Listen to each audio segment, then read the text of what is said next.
A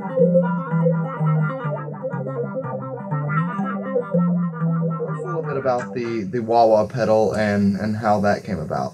Well, at the time when we were wondering about what we could do with guitars, and in those days, 66, 67, we didn't everything plugged into the wall. Circuits for mixing consoles had to be plugged into the wall. So we came up with this wonderful idea where we could actually miniaturize with a new invention, which has really changed what was called the integrated circuit and a solid state. There are no tubes.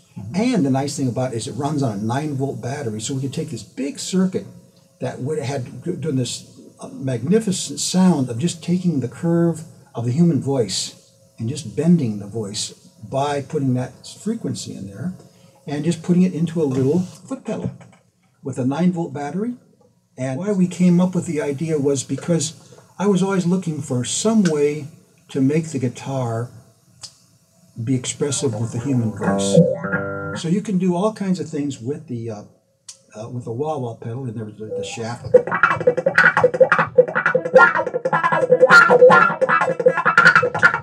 Or you can play.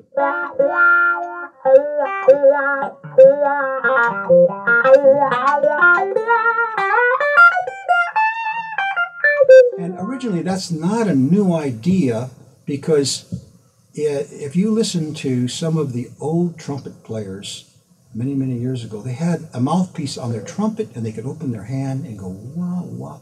And when they did that, that was the same sound. And that's what I wanted to create with electronically with the guitar. So now the guitar has a human voice. At what point in time did you realize that music was going to be your career? I was going to be a scientist, actually. I was going to actually build rockets. In fact, I was building rockets when I was about 9 years old. But I also had interest in electronics because my cousin had a radio shop. So I used to test the tubes on weekends, and I was going to build radio towers and all that kind of stuff, and my career was set. I enjoyed the music, but I was not a musician. And besides, my brother had all the talent, not me. One day I woke up and said, I've got to do this. It wasn't a thing where I'm contemplating. It was just like I woke up. My dad had an old mandolin up in the attic, and I grabbed that and I started playing it. And then he look, if you're going to play string instrument, go and get a serious robot guitar, and then I'll show you how to play it. So he was my first teacher on guitar. Before this, I had a newspaper route, and I was making $6 a week in that time, and I delivered like 100 papers a week. And I just got so sick of that job. I got to make a better way to make a living. And when I started playing the guitar, working at Helen's Restaurant, I was making $14 a night. Now, going from $6 a week to $14 a night, now that's big time. So I knew, this is for me. So right there, and I kept on practicing more. So by the time I was pretty good by the time I was 15 years old. By the time I was 16, I had my own radio show.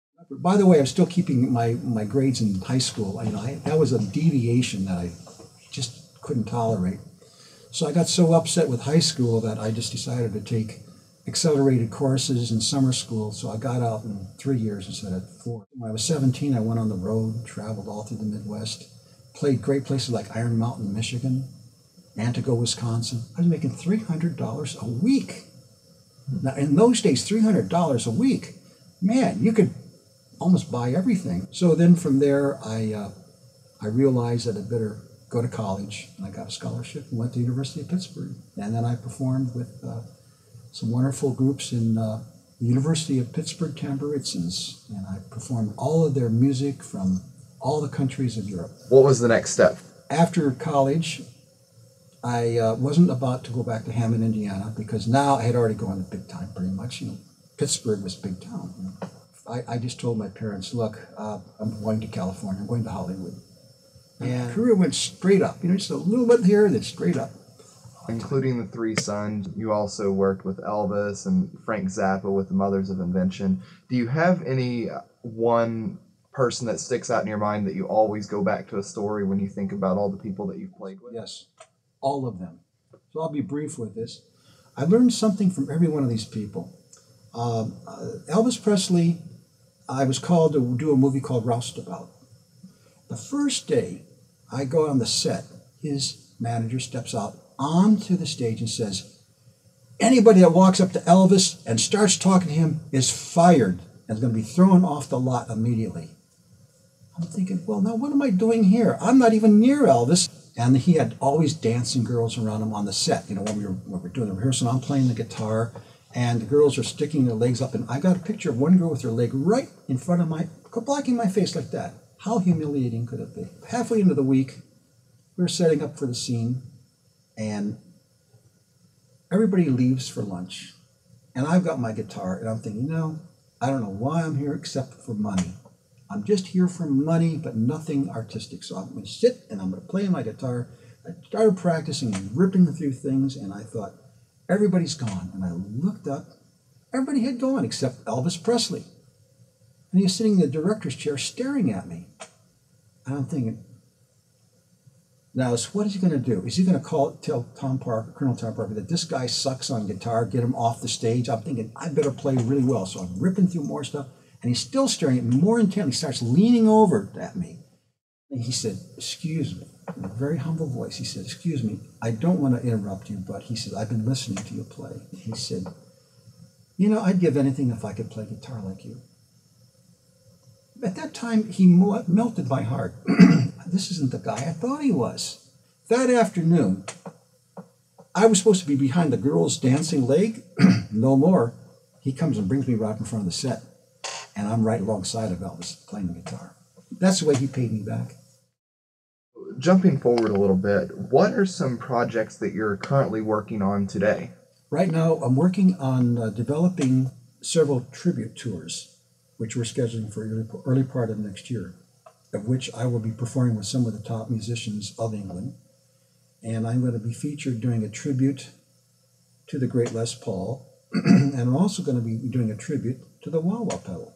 And I'm going to recreate a lot of the recordings that had been done on my original wah-wah demo record of 1967. So there's so much interest in the wah-wah pedal today, but it's taken, do the math, this is 2009, it's taken 42 years for me to realize what an impact it's made on everybody.